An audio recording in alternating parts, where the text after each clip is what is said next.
Handamiyang Buddhasa Bhagavato Pubbabhagana Makarang Karomase Namo Tassa Bhagavato Arahato Samma Sambuddhassa Namo Tassa Bhagavato Arahato Sambuddhassa Namo Tassa Bhagavato Arahato Samma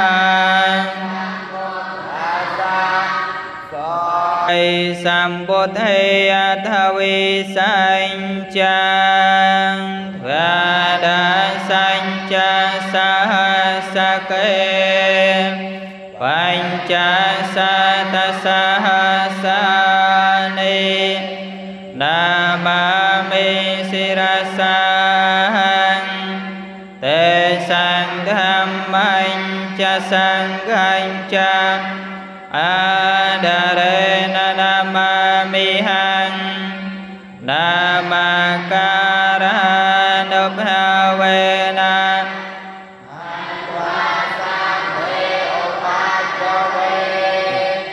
Aneka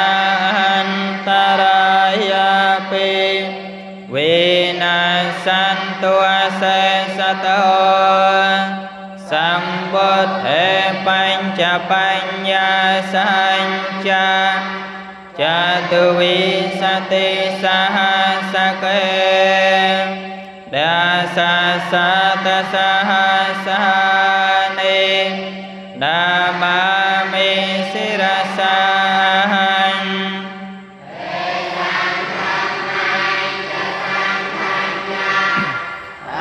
Adarena namamihang Namakara nubhavena Handva sabbe upandave Aneka antarayapi Vinasantu asesato Sambuddhe navatarasate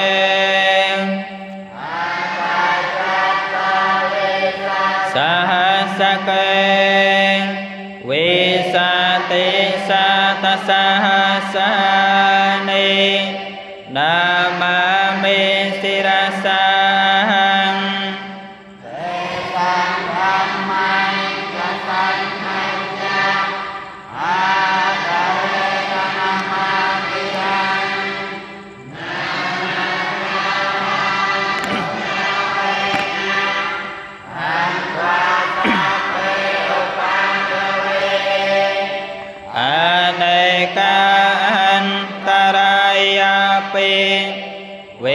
Vinasantu asesato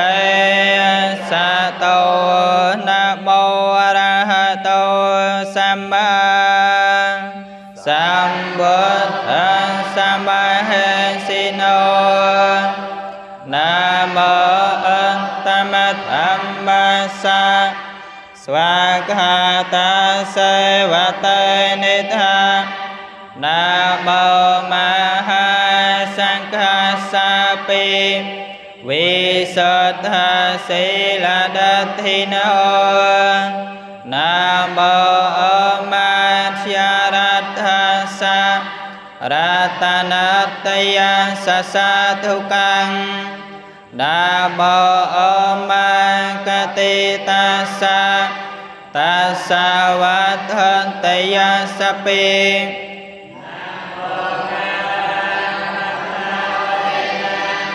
Vigaicanto pan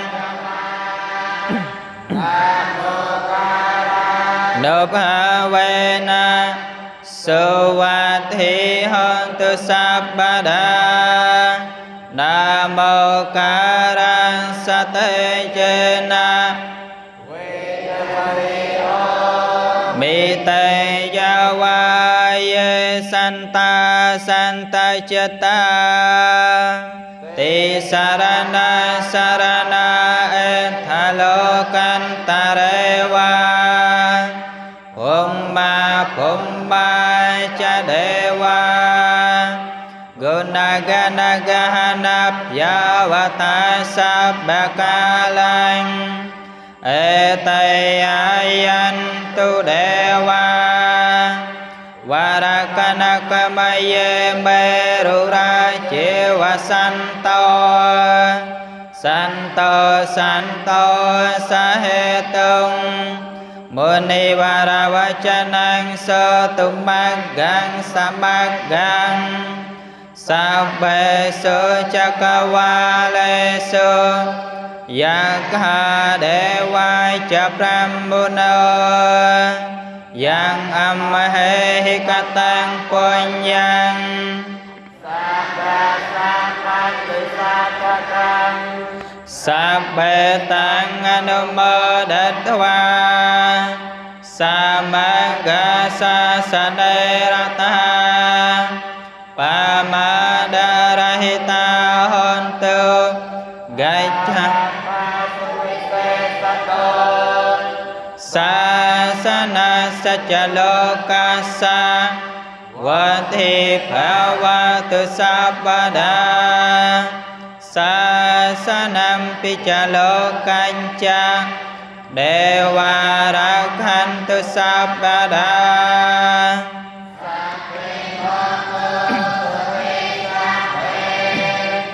Parivare hiyatano Anika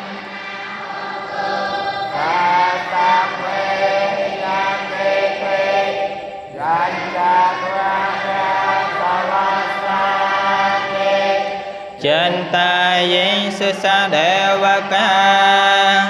Chira sang chantayan pi Dewa yaning sumangalang Chakavala sahasesu Dasa suyena tattakang Kalang kola halang jatang Yawa brahmani vesana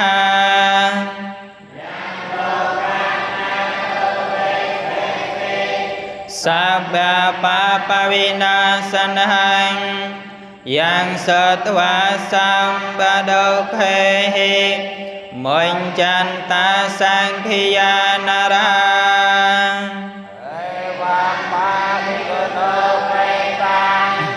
Manggalantam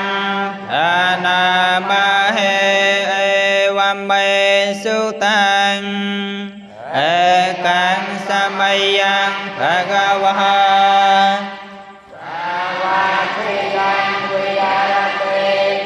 Cetavane anathapandikasa arame Athakho anyatara devata Abhikanta yaratiya abhikanta vanna kevalakapang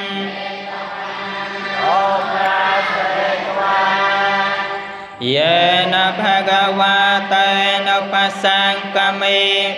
Upasangkamatva bhagavantang Kamantang adhasi Ekamantang thita khosa devata Yai chabhasi bahu dewa manusaya Mangala niya chantayong Akangkhamana sothanang Bruhi mangalam bhattamang Asewana chabalanang Panditanang cha sevanang Yaniyanang Etam mangalam bhattamang Patirupa desavaso cha Phúc bê cha kata punyata Atta samma paniti cha Etam mangalam bhattamang Sapanja Vedayo cha sasekito Subhasita chaya vacha Etam mangalam bhattamang Mata pita upadhanang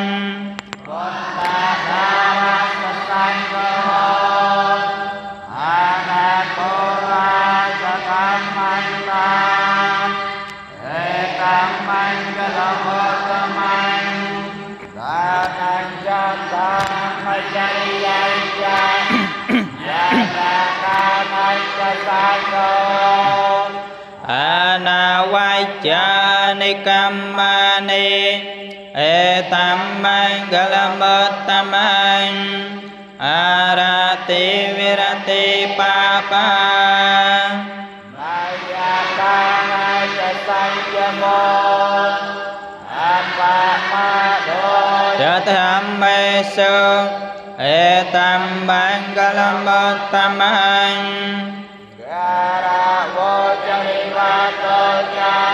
Santa thi cha katanyuta Kalena thamma savanang Etam mangalam bhattamang Khanti cha so vacha sata Samananang cha dasanang Kalena thamma sakacha Etam mangalam bhattamang Tapocha brahmacharyan cha Ariya sacha nadasanang Nambana sainthikiriya cha Etam mangalam bhattamang Photha saloka dhammehi Chattang yasanakam pati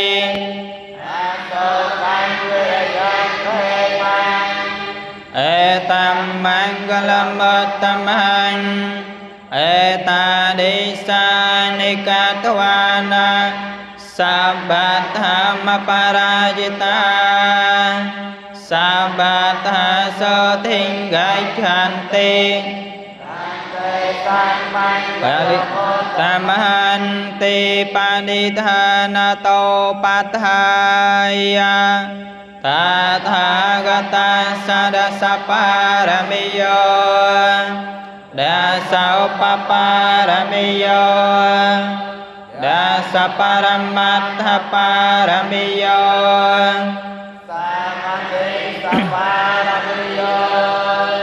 Puratva panchamaha parikchage Tiso chariya paichima bhavegam phevakkanting yating Abhinekhamanang pathanachariyang Bodhipalang kemaravechayang Sabbanyutanyana pativedhang Dhammacakkappavattana navalokotara dhammahenti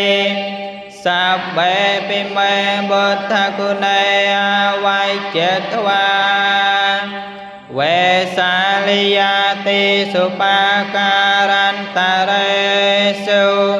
Tiyamarating paratang karontao Ayatma ananda pero ila Aranyacakang upatapekwa Kati sata sahaseso Cakawale sudewata Yasanam patiganhanti Yanca vesaliyam pure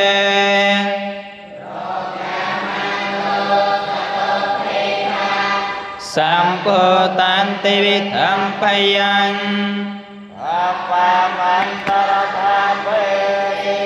Paratantam Anamaheyani Dhaputani Samagatani Ummani Vayani Vantalakhe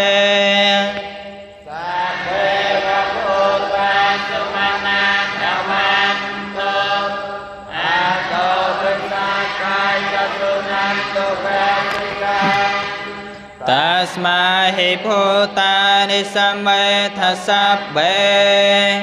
Metang Karo Thamanusiya Pachaya Dewa Charato Chaharanti Ye Baling Tasmahi Nera Kata Apamata Yang Kinh Chi Vantang Ithawa Hurang Vaha Sake Suwayang Ratanang Panitang Nano Samang Athitatha Gatahena Idam Pibodhe Ratanang Panitang Etena Saichena Suwathi Hotu Khayang Viragang Amatang Panitang Yadachaga Sakshamuni Samahito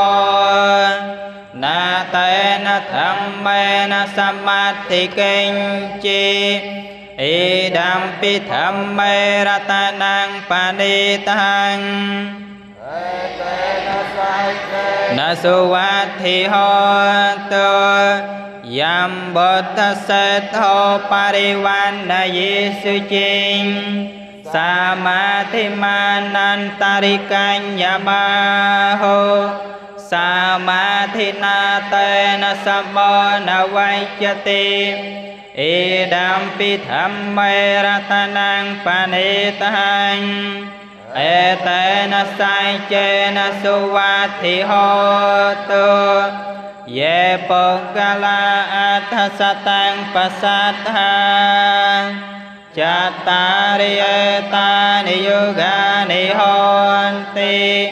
Te dakhinaya sugata sasavakaha Ete sudantani maparani Egam pisang teratanang panitang Ete nasajena suvathi hotu Yeso payota manasa dalhena Nekamino gautamasa sanamhi Amatang vigaiha Latha muthanam bhuting quanh chamanaha Idam pisang kheratanang panitang Etena Saichena Suvathi Hotu Yathandakilo Pathaving Sito Siya Chato Pivate Piyasam Pakampiyo Tato Pamang Sapurisang Vadami Yo Ariya Saichani Avajapasati Idam pisang kheratanang panitang Etena Saichena Suvathi Hotu Ye Ariya Saichani Vibhavayanti Gampira Panyena Sudesitani Pusapamata Natena Athamamadiyanti Idam pisang kheratanang panitang Etena Saichena Suvathi Hotu Sahavasada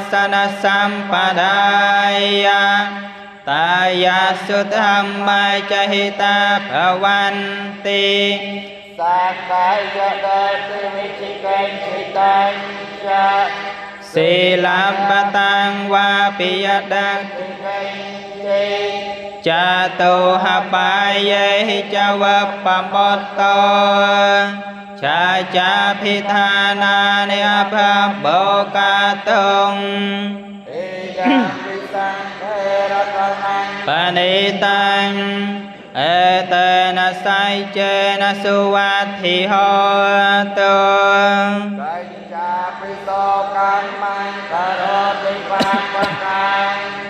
Kayena vacha yudache tasawa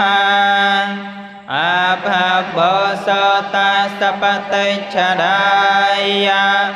Abhabata dattapada savata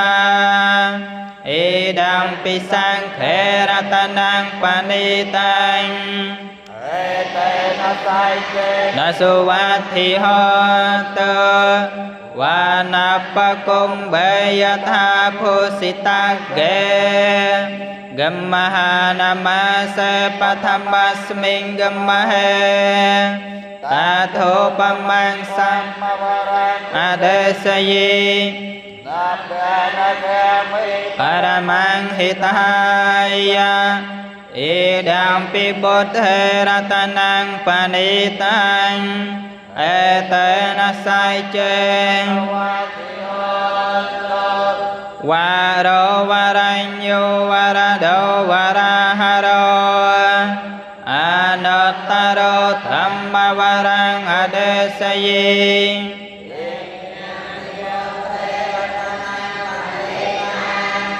Etena sai chê na suvati hotu Khi năng pura năng na vang na thi samphavang Virata chattayati ke bhavasmin Te khi na bija viral hi chanda Nabbanti thiraya thayam padipo Idam pisang kheratanang panitang Thi hotu Yani tha bhutani samagatani Hummani vayani va antalakhe Sapujitang Buddhang dhammang sanghang namassamasu vathi ho